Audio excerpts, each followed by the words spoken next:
Should Christians kiss before marriage, and how far is too far to go when dating? If you've ever had a question about physical boundaries for Christian dating, then stay tuned. Hey everyone, my name is Justin and I want to welcome you to That Christian Vlogger, a place where you get to join me and experience faith in the first person. On this channel, I talk about practical things like Christian dating or how to experience God for yourself every single Monday and Thursday, so definitely consider subscribing. Also, I do have an entire playlist on Christian dating advice that I will link below, so if you would like to go deeper on the subject, then you're welcome. So a patron recently asked me if I could do a video on what I thought appropriate Christian dating, like physical boundaries were. And this is actually a subject that I've gone back and forth on multiple times in my younger years. So let me just share with you guys a little bit about my story. When I first gave my heart to God, I was really convinced that I wasn't really putting God first in all of the areas of my life, including, if not especially, in my dating life. And I realized that the way I was approaching dating before was entirely selfish and just frankly not all that God-honoring. So as I do whenever I'm wanting to make a big shift in my life, I decided to search out for more information in the form of books. And I ended up reading a number of Christian books on dating out of, the hope to find just a little bit more direction. One of the most notable Christian books that I read on the subject was a little book called I Kissed Dating Goodbye by Joshua Harris. Perhaps you've heard about it before. In this book, Joshua Harris talks about how he was really desiring to honor God and how he approached his relationships. The book talks about how Joshua Harris throws off the conventional model of dating where people basically just seek dating relationships in order to hook up or in order to fill voids in their lives that were only ever meant to be filled by God.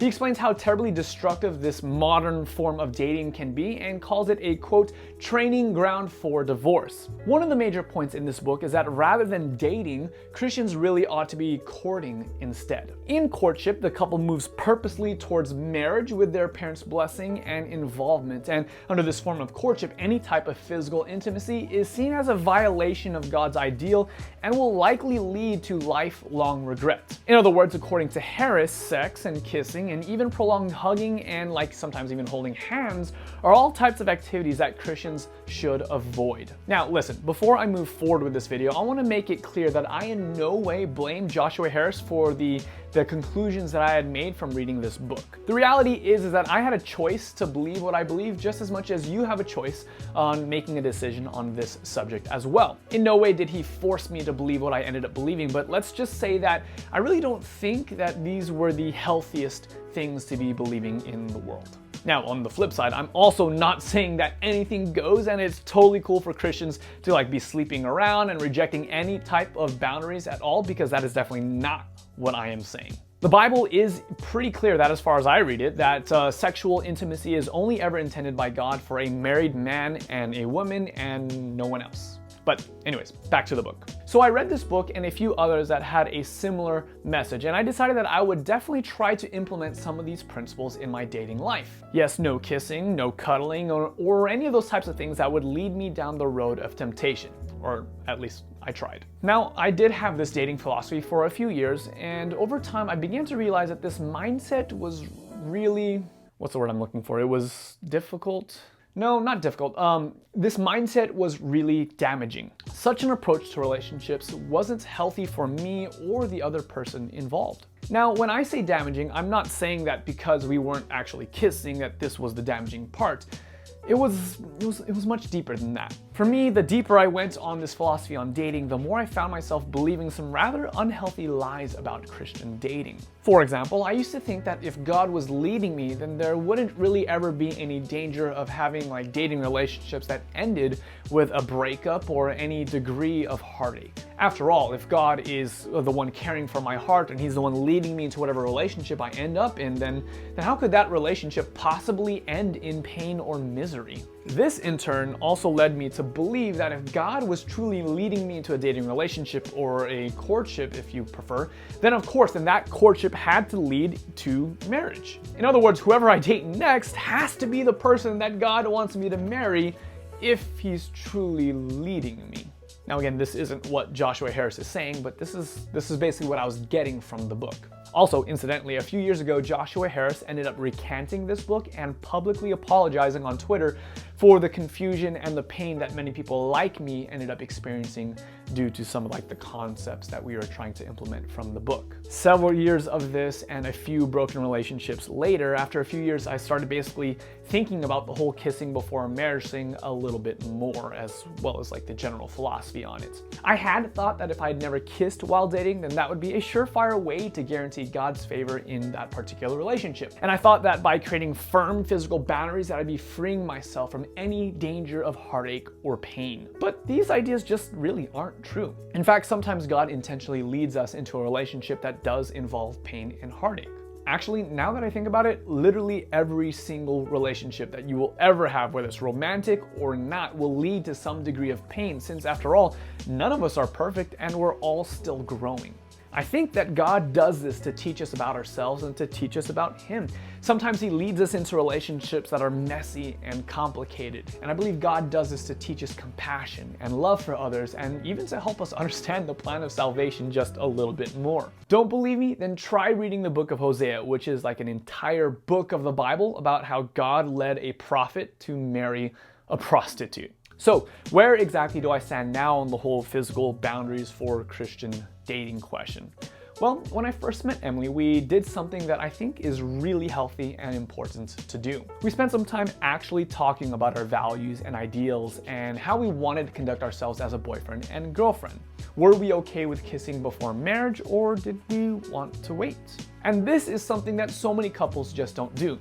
Most couples don't have actual conversations about boundaries, and I don't know why we don't talk about these types of things. I mean, they are bound to come up sooner or later. So Emily and I decided that we were going to wait. We would wait as long as we could and try to spend the time getting to know each other on a non-physical level. And I think that this is really, really important, because if like the physical component is the start of your relationship, then it is so easy to get sidelined and caught up with all the excitement and all kinds of things, and then it like basically just snowballs out of control. Instead, we tried to spend this time focusing on learning more about each other, and not like the superficial things like what color does she like, or what type of music do I listen to, or whatever, but deeper things like our purpose in life and what does it actually mean to each of us to live as Christians. We spent time together in meaningful activities like serving others and volunteering for our church, or even like spending time with each other's families. We ended up making it like only 2 or 3 months of not kissing before we finally broke. And I'll have you know that it was Emily who broke before me, by the way. I was saying goodnight to her one evening, and I leaned in for a hug, and like really quickly, before I could even do anything or realize what was happening, she basically leaned in and gave me a kiss on the neck, and I was just like, oh no, what did you do? And she's like, I'm sorry, it was just a reflex, and we just had a good laugh about it. A few weeks later, I did finally ask for her permission to give her a proper kiss, and then the rest was history. So clearly, I don't think that kissing before marriage is a sin or evil or whatnot.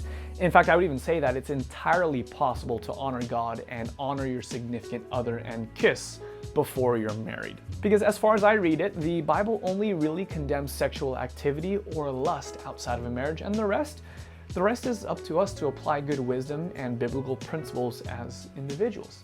For some of us, it might be okay, and for others, it might not.